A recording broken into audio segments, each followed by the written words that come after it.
Hello, this is Kurt Hofer with the European Conservative. I am here to interview Dr. Glenn Ellmers about his new book just released, The Narrow Passage, Plato, Foucault, and the Possibility of Political Philosophy.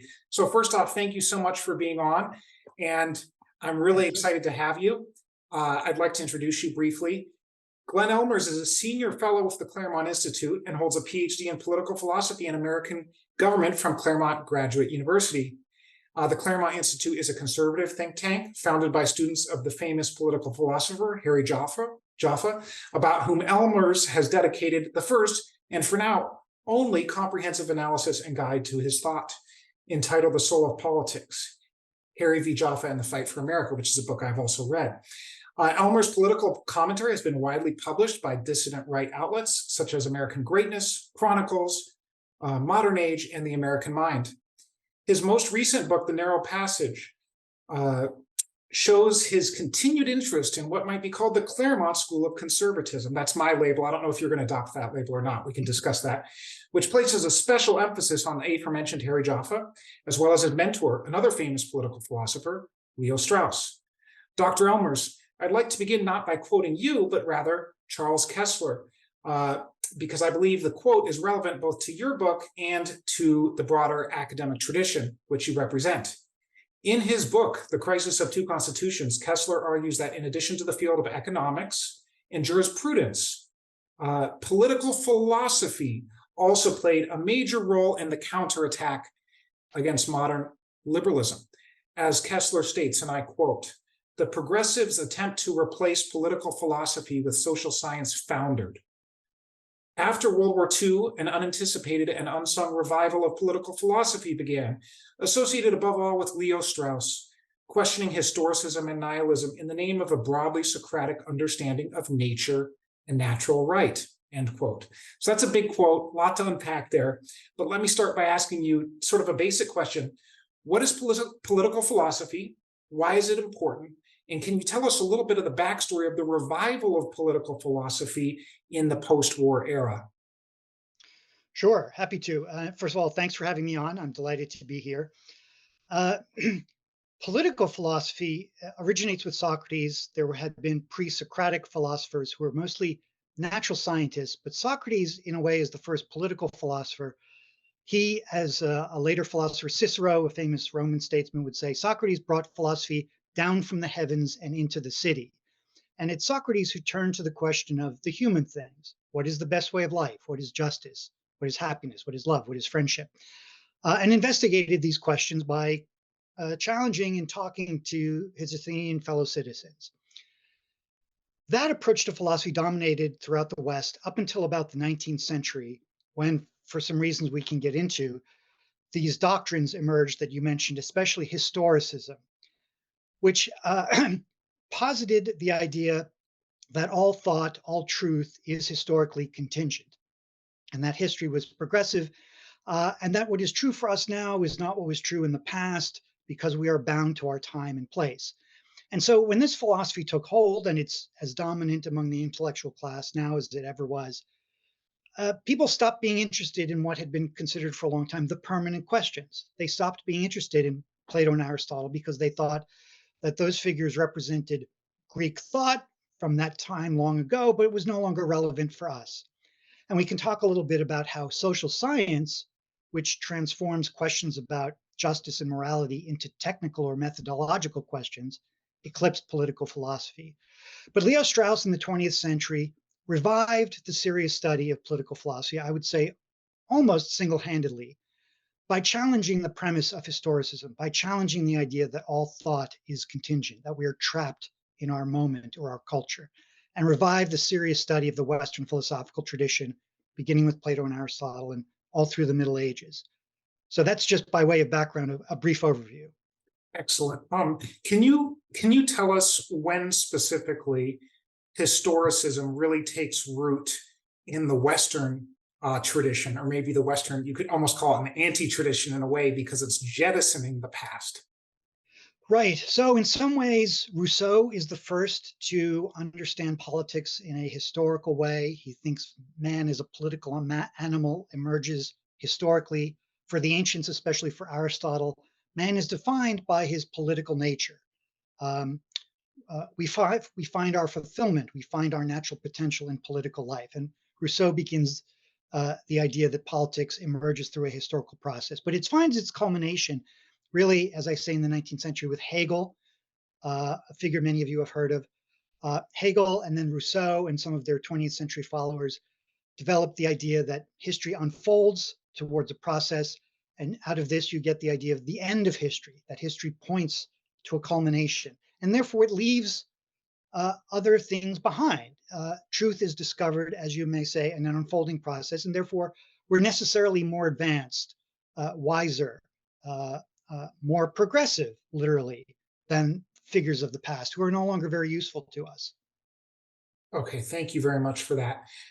So I want to just pivot a little bit to the introduction of your book and what seems like perhaps an indictment of both the political right and the political left in terms of their dearth of political philosophy, of thinking about the big questions.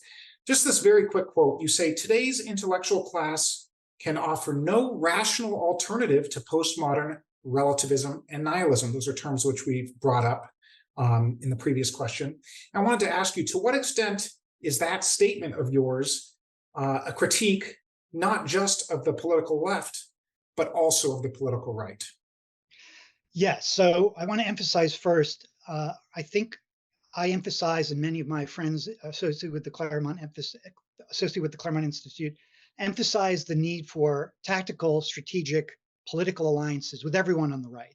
The threat posed by the radical left, by woke ideology, by the progressive totalitarians is extremely severe, and I think everyone on the right has to unite, at least tactically, to defend what we all agree with, right? To defend American constitutionalism, to defend Western civilization, to defend the truth, to defend basic morality. Having said that, there are some intellectual disagreements, but I want to emphasize I'm not one of those people who's more interested in making enemies on the right. Okay. Uh, Having said that, there are serious intellectual disagreements, and I think there is an element of the right that, while we all recognize the importance of tradition, does not recognize that the traditions themselves differ, and that without any appeal to some trans-historical standard, we're in a way stuck in the same historical mode of thinking that the left is, right? That truth is historically contingent. Aristotle once said, we love not the ancient, but the good. And so while we may revere the ancient, while we may find tradition to be extremely valuable, as indeed it is, in a way, we don't really have any answer to the progressive left if we can't appeal beyond our tradition, because in a way, progressivism is now our tradition. We've had 100 years of progressive control over education, over the courts and so forth, right?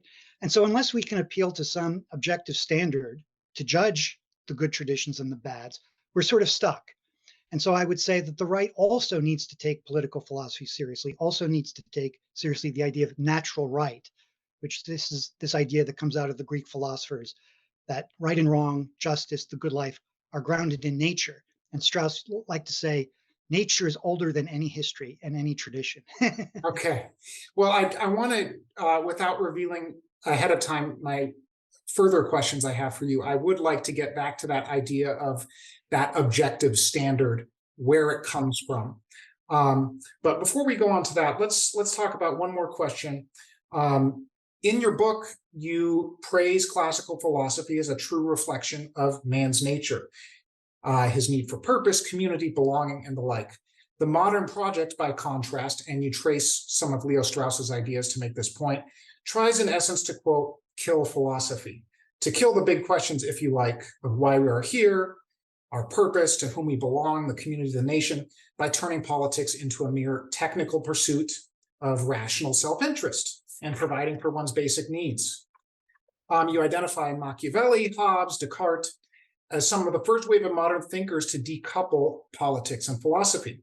You suggest in your book, if I understand your argument correctly, that the attempt to decouple politics from philosophy betrays human nature. In other words, politics is inherently philosophical and therefore ineluctably touches upon life's big questions. I'd like to unpack that idea in a few ways. Firstly, I can already imagine your progressive interlocutors calling you, and probably Leo Strauss and Harry Jaffa as well, illiberal or authoritarian for deigning to criticize the project of modernity in any way. What would you say to those critics who might argue that your critique of quote unquote modernity or its flaws and praise for classical political philosophy is actually code for some kind of creeping authoritarianism of the alt-right? Right. Okay, a big question, a lot going on there. Let's just start with the obvious. Uh, who is authoritarian in American society today? Is it the right or the left? Well, who's in a position to be authoritarian? That is, who controls all the levers of power? Who controls all the major institutions? It is the left that controls the government bureaucracy, academia, popular culture, the media, increasingly corporations, which are becoming increasingly woke, more and more so the military, right? Who's in favor of censorship? Who has abandoned its traditional commitment to due process and equal treatment before the law? All of these things come from the left. So let's be clear about who the authoritarians are in our society now. It's not those of us on the right.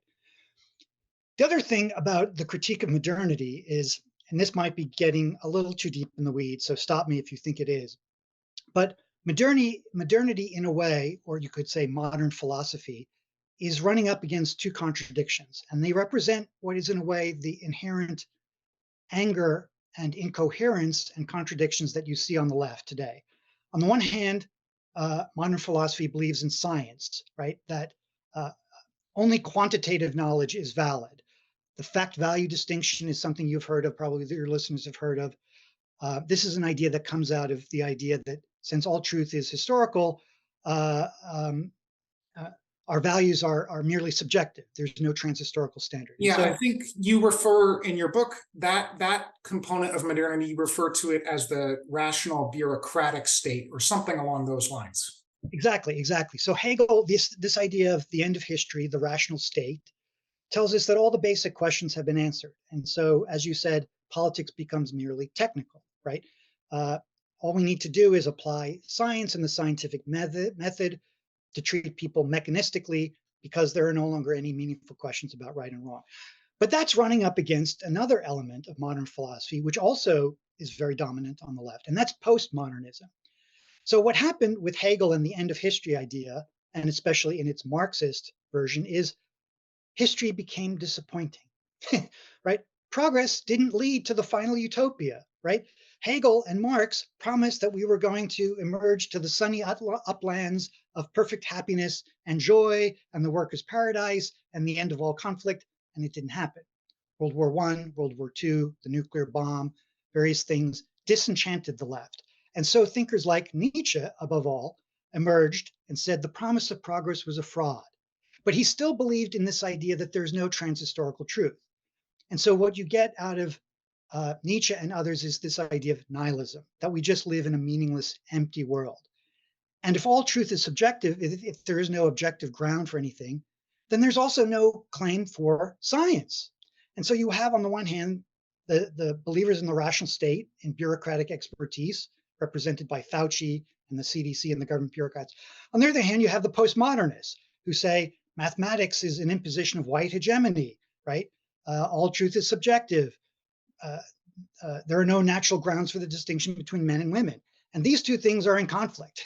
I want to give you credit where it's due and say that for me was a key insight of your book and helped me understand the modern left much better, which is these competing impulses within the left of, the bureaucratic state, the supposedly, the scientific method applied to all aspects of life, competing with this nihilistic impulse and this Nietzschean impulse of the, what I would call the will to power, Right. to assert one's authority over and above one's enemies by the use of coercion. And I really think that encapsulates the modern left and its inherent contradictions very well. And I think you deserve a lot of credit for pointing that out in your book. So thank you for that revelation. As a follow-up to the previous question, I'd like to read you a quote from your book, which reflects your kind of classically rooted perspective on today's populist moment in the West. And this quote, and I quote, is the contemporary return of tribalism, the reaction against the spiritual emptiness of modern life, is proof that man's political nature can be suppressed but never destroyed. The primal urge to believe and belong seems to be erupting in such alarming ways because it is expressing itself only in resentment and racial antagonism. To become properly political, to establish the conditions of a virtuous life, those instincts must be elevated by rational thought. End quote. Some of your articles in the American Mind or American Greatness are arguably of a populist bent, but here you seem critical of populism, at least to a degree. Is this in fact what you are doing? Are you condemning populism of both the left and the right? And if not, to what extent do you think populism can or should be used as a tool in the recovery of Republican self-government in America and across the West? So I guess it a lot depends on how we define our terms. I'm a populist in the sense that I believe fundamentally in the sovereignty of the people, which is the most basic concept in American social compact theory, the political theory of American constitutionalism or republicanism. It is the people who are sovereign. And it is one of the conceits of modern philosophy, of modern social scientific technical method in which experts rule us without our consent, that it rejects the idea of popular sovereignty, right? It says, we the experts, went to the best schools. We have the best training. You must defer to us, right? Because again, once history has come to an end, all the fundamental questions about justice and the right way of life have been answered, which is what the premise is. Then there's nothing else to do except, administrative details, which are best done by the experts. And so I'm a populist in the sense that I reject that. I reject the rule of the expert class, the self-appointed bureaucratic experts, and I believe in the sovereignty of the people. But I'm not a populist in the sense that I'm certainly not a simple majoritarian, right? So simply because the people want something doesn't make that something good, right? It was the Athenian mob that executed Socrates. It was, in a way, It was Rousseau who advocated for the general will, which is another, authoritarian majority rule type of concept. Yes. Sorry for interrupting. Right. No, sure, but simple majoritarianism means that any two people can gang up and enslave a third simply by a majority vote, and that's clearly wrong. I think no sensible person believes in that kind of simplistic majoritarianism. The other kind of populism is, in a way, to play the left's own identity politics game, and I think that's an error. You see a lot of. I'm reluctant to use the word new right because I have friends on the new right. Whenever I talk about it, they say, "Well, that doesn't apply to us, and you're misrepresenting." So leaving that aside, let me just say there are some people out there who want to play the left's game and say, okay, you want to promote people of color and Black identity and racial preferences and identity politics. We can play this game too. And so there's an assertion of let's defend white identity. Let's meet your Black privilege with our white privilege. And I think that's a mistake. I think it's a mistake to buy into the left's identity politics. And I think it's a mistake to buy into the idea that we're divided into these racial and ethnic groups. In a way, it rejects the idea of transhistorical truth. It rejects the idea of human nature, which I think has to be the fundamental ground of all decent politics. And rejects the classical political philosophy on which your work is based. Absolutely, right. Okay. Thank you. That, I think, clarifies for me your thoughts on populism, hopefully for our viewers as well. So one more question. I think you'll agree with me that you're not a mainstream conservative as far as the American media landscape is concerned. Your work is published often in the American Mind and American Greatness, among others, but not, as far as I know, in the quote unquote establishment media outlets like the Washington Post or, for that matter, the Wall Street Journal. You are published in what I would call dissident right outlets. To what extent, if at all, do you identify yourself and the so-called Claremontsters, the members of the Claremont School and Claremont Institute, do you identify with, and this is a topic you just touched upon, but do you identify with either the new right or the nationalist populist resurgence or the national conservatism movement or the post-liberals for that matter? To what extent do you identify with any of these nascent movements, these stirrings? Sure. I'm interested in all of them, and I see things I agree with in all of them. And again, I'm a little reluctant to get into labels, partly because it's so easy to go wrong and mischaracterize something, and you're not capturing the way people who apply that label to themselves see themselves. So I'll say I believe in Claremont conservatism. Okay, That's a safe answer. Right. But let me define it. And you'll see where it does connect with the dissident right, the new nationalism, and other things. Uh, One thing I think we emphasize is understanding America from the perspective of political philosophy, right? Understanding the essential revolutionary truths that the founders promoted. Uh, the idea that all just government comes from consent, that we have equal natural rights because we're all members of the same species, that we have these inalienable rights by nature and not by grant of government, and not because of any historical circumstance. That's important. The other thing is to understand how alienated now our institutions are from that idea, how alienated the ruling class is from that idea. And one of the things we recognize is the right now is the dissent. We are now the counter-revolutionary movement. We are now the minority. And it's hard for conservatives to get their minds around that. One of the reasons I bring up Foucault in my book, this weird postmodernist figure. If you're my age, you'll remember in the 80s and 90s when we all mocked these French postmodernists with their silly jargon and all of that.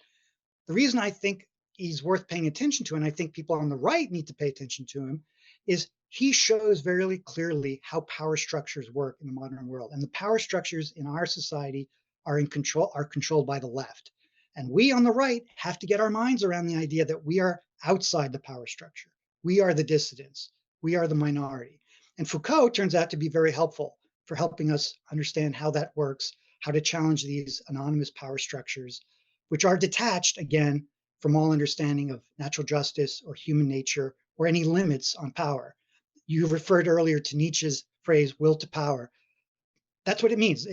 When there is no objective ground, when there's no human nature, when there's no transcendent truth, then power is whatever you want it to be. And that's the situation we're facing now. So, in that sense, I think Claremont Conservatives has a lot in common with some of these other schools that you mentioned. That brings up a really interesting question in my mind, which is if conservatives need to recognize that they're part of the dissident party, they're not in the ruling class, at least not the right kind of conservatives, I would argue. Does that mean that this fight is a philosophical fight to regain the institutions, or is it a tactical fight to regain the structures of power, or is it both? Well, to the degree that we can find tactics to get back into positions of authority, to use ordinary political mechanisms, we should by all means do that. I think this is still possible to some degree on the local level. And I think people on the right need to get actively involved in the local level where a lot of decision making is still made, where a lot of things that affect your day to day life are done. And it's still possible at that level. It's a lot harder at the national level, even leaving aside any question about fraud and stolen elections, leaving all of that aside. The truth is, when Republicans become president, they are already facing a tremendous uphill battle because the entire bureaucracy is dead set against any conservative or right wing agenda. And so, regardless of the question of elections, any right wing president is already, in a way, battling his own executive branch right from the Right. get go. So, that makes it very hard for us to get back to constitutionalism through ordinary political means. It's not impossible, but we should be aware of just how challenging that is. I personally believe that, based on reading your work, that a lot of the struggle to revive political philosophy will also come down to education, and particularly alternative models of education. Great books, high schools, classical schools, Christian education as well. Maybe that's something we can touch upon. I have, Sure, let me sir, go ahead. just say really in quick response to that, I absolutely believe in that. And education, Plato understood that education is the key to every society. Every political regime ultimately depends on the education of its citizens. It's also, however, a long-term project, right? You have to get control of the textbooks, you have to get control of the schools of education, the school boards and all of that. And then you have to get a whole generation or two to get properly educated. That means you're talking about a multi-decade process. And I'm a little worried that the country is under such a strain. I'd like to think we have that much time, but I'm not sure we do, frankly. I'm not sure whether we have a half a century for to get control of the education process and fix several generations of students. So if we don't have that time on our side, what is the more immediate objective in terms of reviving constitutionalism, reviving political philosophy, reviving, transcendent ideals of justice and natural right? Right. I'm not dismissing, by the way, education, and I think all of us have an obligation to educate ourselves. Every person listening should make sure his children or his relatives are getting as good an education as they can. We should all continue to read books. We have to engage politically, but I also think, in a way, the United States has given up its role in the world. We're now seen as a hated imperialistic power in many parts of the world. We have a State Department that is exporting political correctness all over the world and is deeply resented. Uh, we have a foreign policy establishment and a liberal intelligentsia that, in a way, despises America. And so, in a way, world events may take over. We may be involved in some sort of global catastrophe. It's entirely possible that the United States will have some sort of financial collapse. And if any of those things happen, what will be essential is to understand the fundamentals, to understand the basic questions. What is human nature? What is the best way of life? What is the nature of government? Why do people form political communities? What is the purpose of politics? To the degree that we can think about those questions, we'll be in a position to respond and act appropriately if there is some kind of crisis which forces us to think about these big questions again. Right. Okay. So if I'm understanding you correctly, um, you're positioning, your book is positioning us in the West and Americans to counterattack, but also to potentially confront an impending catastrophe. Right. Not that I want that. Look, wars, civil wars, financial collapses, catastrophes are always bad things, and none of us should wish for that. On the other hand, the left seems so intransigent, so unwilling to talk, so unwilling to negotiate, so unwilling to recognize that a tremendous part of the country does not agree with them, feels threatened. They push forward. They've got their foot on the gas, and they are going all out to implement the woke agenda, not even looking back and won't even listen to anyone who disagrees with the most radical things that they are trying to do. So that it's hard to see how the country can survive with that kind of fanatical ideological movement going on at full steam. So I think something has to give one way or the other. I don't want to see a catastrophe, but I think we have to. I think realistically we have to be prepared in case one happens. And so thinking about the fundamental questions is, in a way, I think extremely useful right now. Okay. Thank you. I mean, the truth of the matter is history is contingent. We don't see what's coming ahead of us necessarily. World War One in particular, I would say, is a prime example of that, much more so than World War II. But let's move on. This question relates more to kind of my engagement with the book. As a Catholic Christian, I find myself sympathetic to many of your arguments, but also potentially wary of some of them. I, in particular, am tempted by the allure of what we might call political Christianity or political Catholicism, or some combination thereof. While I find political philosophy, as I understand it from your book, to be less overtly Christian in my interpretation. This makes me wonder aloud about your book and your beliefs on Christianity. And I'll cite a specific example. In the introduction of your book, you talk about today's cry bullies, which I think is a brilliant phrase. And you relate those cry bullies to Nietzsche and his argument that Christianity constituted a slave morality that fetishized the weak. You say, quote, Nietzsche accurately foresaw the contemporary phenomenon of imperious victimology. And I don't disagree with you there. I think we have an imperious victimology culture all in front of us every day. I have to ask you, though, do you see a connection between the Christian imperative to care for the weak and vulnerable and today's wokeness? Are you, in a sense, agreeing with Nietzsche there? So I think there are two strands of Christianity, both of which can lay some claim to authority in scripture and authority in tradition.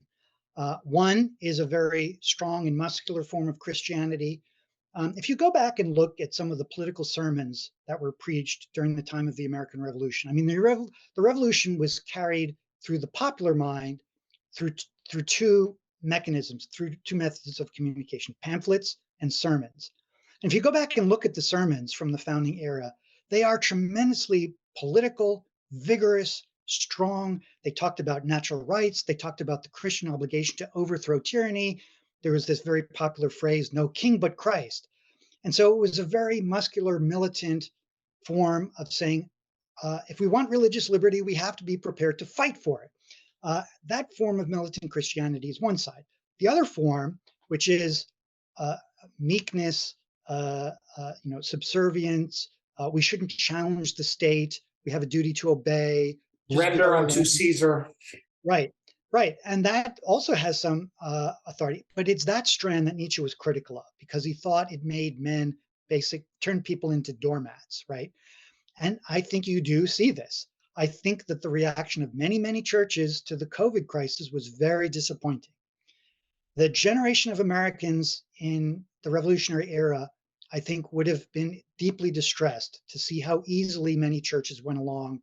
I mean, the state said casinos could stay open, liquor stores could stay open, all sorts of other, but churches had to close. I mean, to talk about, there's hardly any more fundamental violation of what the American Revolution was about. Uh, that just to give up our religious liberty, to give up our free exercise of religion so easily, I think shows just how much of Christianity has become liberalism with hymn books, which is the kind of Right. Christianity that you see. How many woke churches are there with these signs out in front, right? They're Yes. more interested in promoting liberalism than Christianity. And I think Yes. that's the strand that Nietzsche was critical of. And I think that's the strand that I'm also critical of. And to the degree that we're going to get a religious revival that will actually do something both politically and also to satisfy people's spiritual longings, it has to be that more militant, more aggressive uh, form of Christianity and not liberalism with hymnals.